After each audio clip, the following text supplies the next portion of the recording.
A revelação final, o verdadeiro propósito do gelo como selo divino. Este manuscrito, encontrado em um fragmento carbonizado nas ruínas de uma biblioteca proibida do norte, revela verdades ocultas sobre a criação dos polos e o propósito secreto do gelo. Sob camadas de neve e cristal, forças celestiais e infernais foram contidas, e segredos que a humanidade não estava preparada para conhecer permanecem selados até hoje. Este é um relato apócrifo, narrado como uma revelação divina, misturando registros herméticos, textos bíblicos esquecidos e lendas ancestrais. Capítulo 1. O gelo que Deus levantou. No princípio, quando os céus ainda ressoavam com a melodia do Criador e a terra era uma massa informe de mares e continentes em caos, houve um momento em que forças do além desejavam corromper a ordem estabelecida. Os livros esquecidos mencionam um tempo em que anjos caídos, outrora luminares da criação, tramavam destruir a harmonia da terra.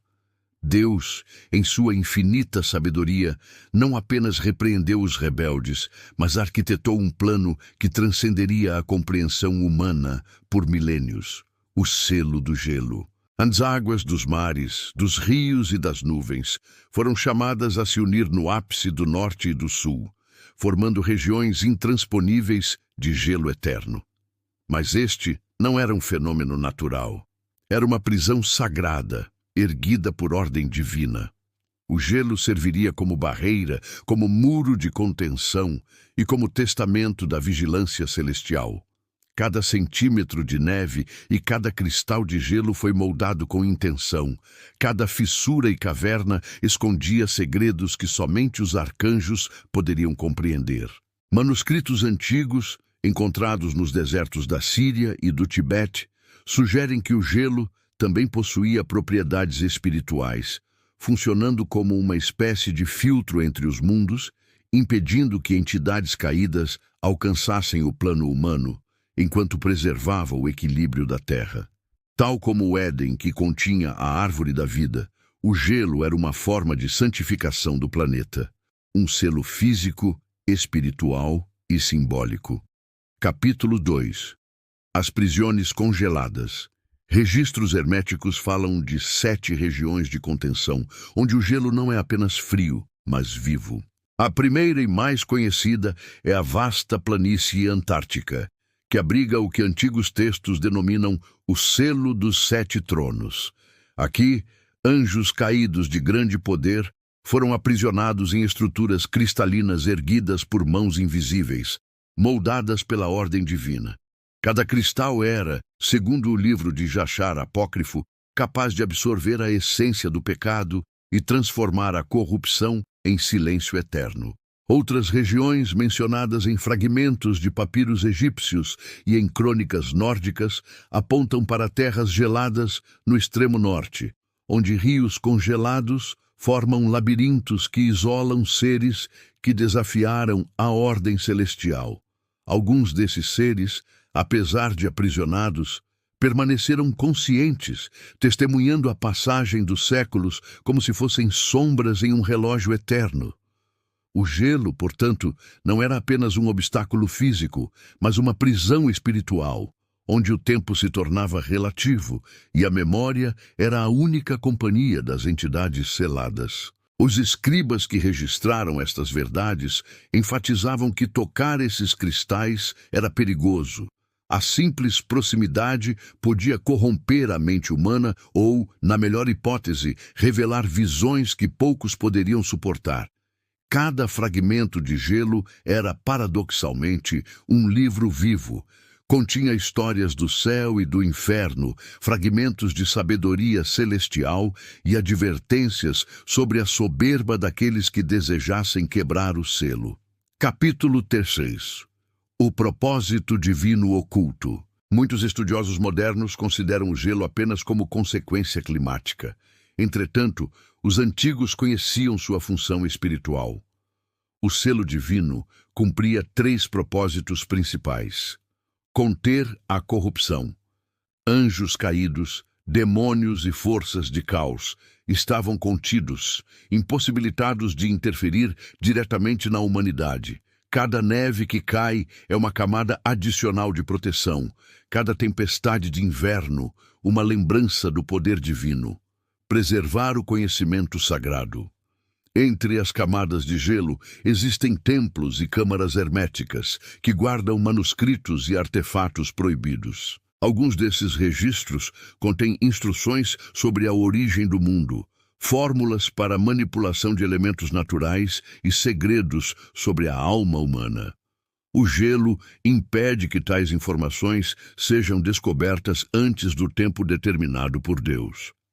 Testar a fé e a perseverança. Para os poucos que buscam a verdade, o gelo é também uma prova. Somente aqueles com espírito resiliente, mente pura e coração alinhado com a criação podem suportar a jornada através das regiões congeladas. Cada passo rumo ao interior do selo é uma prova de resistência física, mental e espiritual. Os textos apócrifos descrevem que, assim como Adão foi testado no Éden, a humanidade futura será testada diante do gelo. A travessia de uma geleira eterna é uma alegoria da jornada do Espírito, mostrando que apenas aqueles que compreendem o propósito divino podem avançar sem sucumbir à loucura. Capítulo 4. A Guerra Invisível. O gelo não apenas aprisionava, mas observava.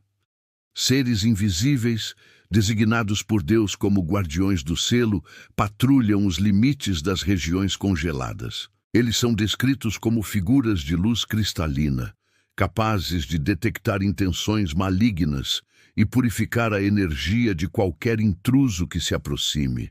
Alguns relatos descrevem que essas entidades podem se manifestar como ventos cortantes ou neblinas que confundem o viajante, lembrando que o selo não é apenas físico, mas consciente.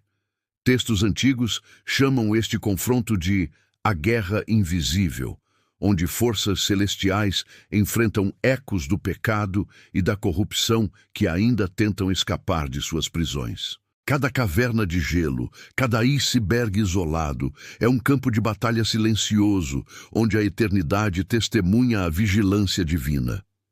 Entre os segredos mais perturbadores estão as histórias de anjos que, em sua queda, tentaram corromper os guardiões. Eles se infiltraram no gelo, assumindo formas ilusórias, mas foram repelidos. Os antigos ensinamentos alertam que aqueles que subestimam o poder do selo arriscam não apenas a vida, mas a própria alma, pois o gelo lembra constantemente que o julgamento é inevitável e absoluto. Capítulo 5. O gelo como memória da criação. Outro propósito do gelo, raramente compreendido, é que ele funciona como memória do mundo. Cada cristal, segundo antigos alquimistas, é um receptáculo de tempo e espaço, preservando eventos passados e ecos de eras esquecidas. Observando uma caverna de gelo, era possível, segundo relatos, ver sombras de cidades perdidas, ouvir cânticos de anjos e até vislumbrar decisões divinas que moldaram a terra. Escritos tibetanos mencionam que o gelo, em sua transparência absoluta, reflete a verdade. Aqueles que olham profundamente para ele podem perceber a interconexão de todas as coisas, o passado, o presente e o futuro coexistindo em harmonia. É como se Deus tivesse inscrito a própria história do cosmos nas camadas de neve, oferecendo à humanidade uma biblioteca eterna que só pode ser lida com pureza de espírito. Alguns estudiosos sugerem que o gelo contém fragmentos da própria luz primordial, a mesma que se manifestou no Éden. Assim, o gelo é não apenas uma barreira ou prisão, mas um canal de conhecimento sagrado, esperando o momento certo para ser revelado. A humanidade, até agora, apenas arranhou a superfície desse mistério. Capítulo 6. Segredos e profecias. O manuscrito que originou esta revelação contém profecias obscuras. Entre elas está a previsão de que, no fim dos tempos, Grandes mudanças ocorrerão nos polos. As geleiras, antes estáticas, começarão a se mover e o selo será testado. A abertura de câmaras ocultas revelará segredos antigos que poderiam transformar a humanidade, para o bem ou para o mal. O texto adverte que a curiosidade desmedida e a ambição podem trazer destruição, mas que aqueles guiados pela sabedoria divina encontrarão caminhos de iluminação.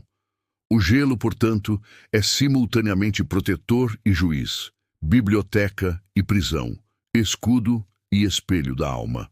Algumas tradições afirmam que certos fragmentos de gelo carregam a energia de anjos redimidos, capazes de transmitir mensagens do céu. Outros, porém, contêm a essência de seres caídos, prontas para corromper aqueles que se aproximam com intenções impuras. Por isso, as lendas alertam que somente os justos podem atravessar os labirintos gelados e compreender o verdadeiro propósito do selo divino. Capítulo 7. O fim do selo. À medida que o mundo moderno avança e os polos se alteram, surgem perguntas inquietantes. O gelo ainda cumprirá seu papel? As profecias antigas falam de um dia em que o selo será testado, e o equilíbrio entre o céu e a terra será desafiado. Porém, o manuscrito deixa claro que, enquanto houver pureza de coração e fé inabalável, o propósito divino permanecerá intacto. O gelo, que muitos veem como frio e morto, é na verdade vivo, consciente e eterno. Ele carrega a memória de toda a criação, guarda os caídos e protege os vivos, e assim como no princípio, continua a cumprir a vontade de Deus, silencioso, impenetrável, eterno. Epílogo. A jornada interior. Finalmente, este manuscrito conclui que o verdadeiro propósito do gelo não é apenas físico ou espiritual, mas profundamente simbólico. Cada floco é um selo de vigilância, cada cristal, um arquivo da criação. Aqueles que buscam atravessá-lo não enfrentam apenas o frio, mas a própria essência da ordem divina. O gelo nos ensina que limites não são punições, mas proteções. Que silêncio e isolamento podem conter sabedoria infinita, que a paciência e a fé são as chaves para compreender segredos que transcendem o tempo. O selo divino permanecerá até que a humanidade esteja pronta para desvendar os mistérios que o gelo mantém guardados desde o início dos tempos.